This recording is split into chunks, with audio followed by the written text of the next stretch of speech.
Hi everyone, my name is Amy, and in this video, I'll show you how to add the Poppers audio widget to your Blogger website.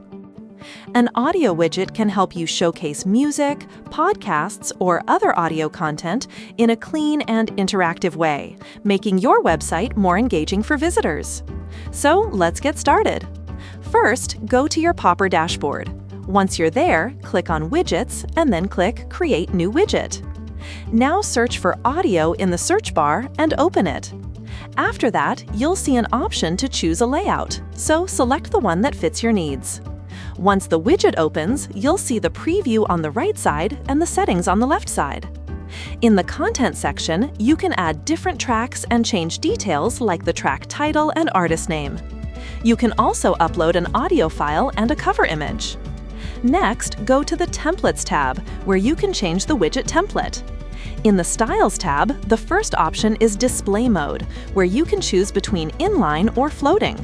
You can also change the accent color, corner radius, and if you've selected a floating pop-up, adjust the screen position as well.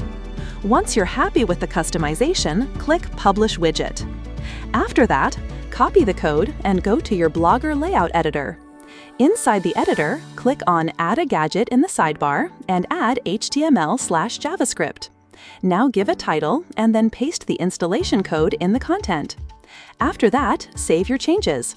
Once your website is live, refresh the page and your widget will appear successfully. That's it for this video. I'll see you in the next one.